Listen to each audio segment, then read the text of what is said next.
Alright, now no other self-respecting reviewer can begin this review any other way, so... yeah.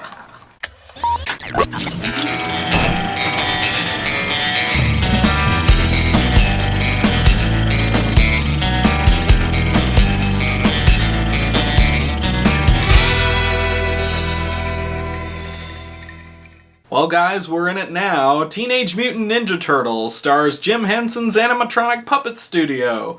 Also Judith Hoag and Elias Koteas, and is directed by Steve Barron. Now I know most of you probably already know the gist of this story, but I don't care. It's my job to review this as though it came out yesterday for those of you who haven't seen it and find yourself interested.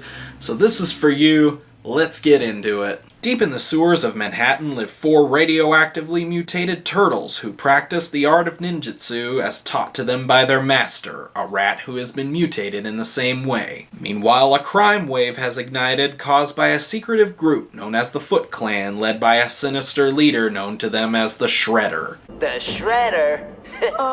Maybe all that hardware's for making coleslaw. With the help of a TV news reporter and a street-savvy vigilante, the Turtles must take on their enemies and end their schemes for good. Whoa! And I thought insurance salesmen were pushy.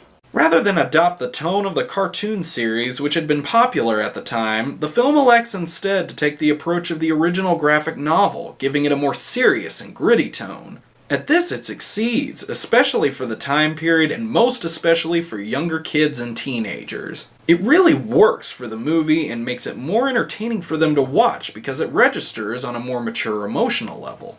And I gotta say, I really do appreciate that there even is an emotional level to this film, particularly in how the film represents the relationship between the Turtles and Master Splinter. There are even a couple of really intense emotional scenes, and it's memorable in that respect. The 80s-style musical score also lends itself to this film and really suits the mood the movie is going for. So let's talk about the effects. How do the Turtles hold up?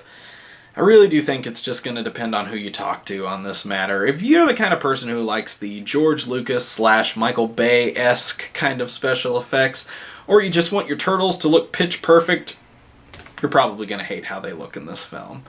They're not perfect.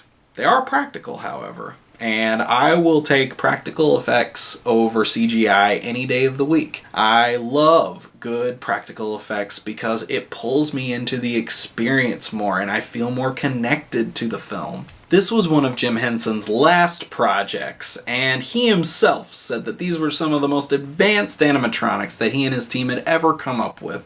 So I think if you can appreciate some of his earlier works, Labyrinth, Dark Crystal, etc., you're going to be right at home. But also, if you just prefer practical effects, I think you'll really appreciate what they were able to accomplish here. Now again, not everything in this film is perfect. There is an overemphasis on pun-based humor and dated references. It's a Kodak moment.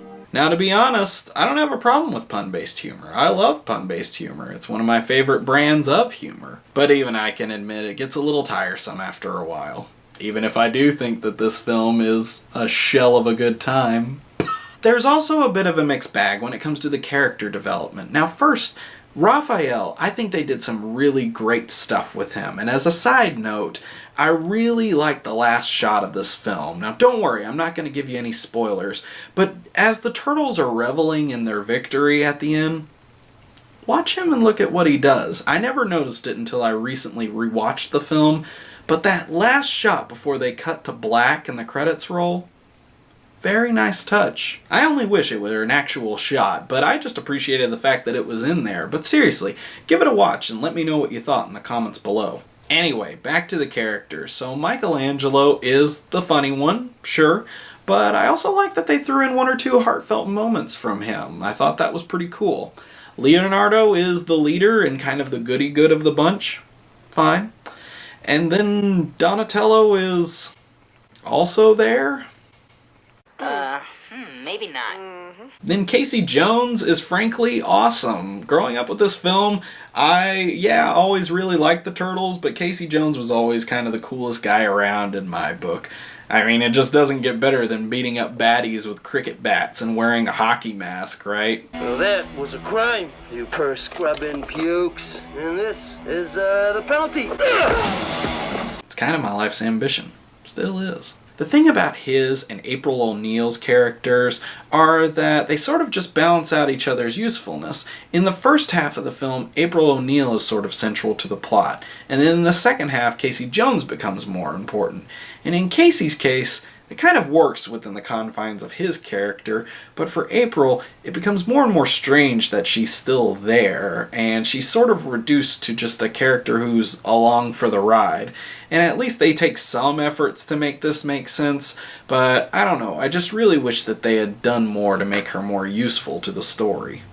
Thanks. Splinter is pretty great. There are some exhibition scenes that he's given to explain the backstory, and they are sort of blatant and obvious, but he's just so well acted and performed that it's still really entertaining. The Shredder is intimidating, but I feel like there could have been more done with this. He's got a really good backstory and everything, but I just don't feel like there's enough reason to be afraid of him in the here and now. Yeah, he runs a gang and he isn't above kidnapping and crime, but with the gritty tone that this movie is going for, couldn't you just have him kill somebody?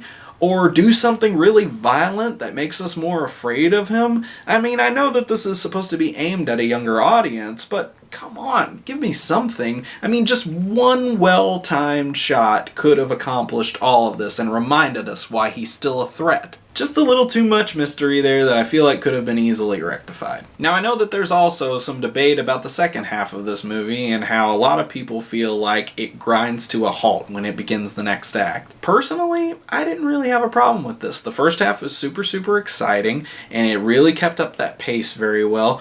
And I appreciated that they slowed down for a little bit and allowed us time to develop and get closer to these characters. For some of them, no, it didn't fully work, but for most of them, it does. Now, believe it or not, this film actually raised some controversy amongst parents because they felt like the film was too violent for kids back in the day. No, seriously. And it's because of this, I'm going to spend a little bit more time talking about the rating than usual. This film has hardly any blood in it. A little, but not a lot. I mean, nobody gets impaled or anything. All in all, I feel like this is a pretty tame film. So again, why am I bringing this up? It's been 30 years, Joe. Move on. Well, the truth of the matter is I feel like there are still some of these hypersensitive parents around today. So to them, I ask, what were you expecting? I mean, it's in the title, isn't it? Ninja. They're gonna be fighting.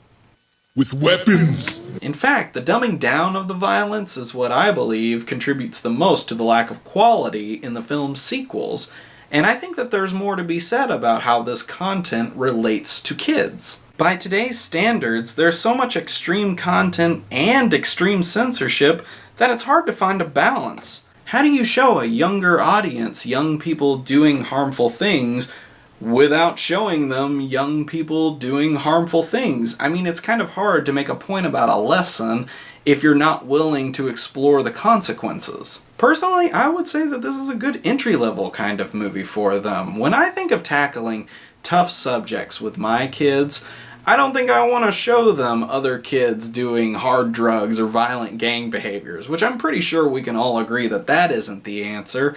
But I also don't feel like showing them nothing is the answer either. Showing them nothing is just avoiding questions that need to be answered, and avoiding answering them is just bad parenting. I think showing them young people doing more small or petty crimes or running away from home or smoking cigarettes is more in line and more appropriate to show these are kids going down a less desirable path. When kids viewing this have questions, they're easier for parents to answer. Though admittedly, you may have your work cut out for you explaining that garbage truck scene at the end. Oops! Also, fair warning, these turtles do live up to their names. They do behave like teenagers. They're emotional, they swear, they goof around, they have a hard time taking things seriously, and they do have to learn some lessons the hard way. Everyone does, so I feel like there are actually some good takeaways from this film. And there's your parenting lesson on Real Time with Joe. Teenage Mutant Ninja Turtles is rated PG for mild language, some violence, and some underage smoking. I grew up with this film, and I still have a lot of fun watching it, and I feel like it still holds up pretty well today. I feel like if you're a parent and you're looking to show your child something that's just a little bit more mature, that they can still be entertained by, this is an excellent choice. To be honest, this movie is kind of hard for me to rate because my heart is telling me to reach for that 4 rating, but the critic in me is still saying that this is fairly judged at a 3.5. So that is what I am giving Teenage Mutant Ninja Turtles. Receives a 3.5 out of 5. Tell me! You didn't pay money for this! The bottom line is that if you're looking for quality over quantity, this is the best adaptation of the characters to date. I hope you appreciated the review, guys, and can at least understand where I'm coming from on some of my viewpoints. I hope you know that it's never my intention to offend, only to make a point. So thank you again so much for watching, and if you liked what you saw, please like and subscribe. You are on Real Time with Joe. Coward!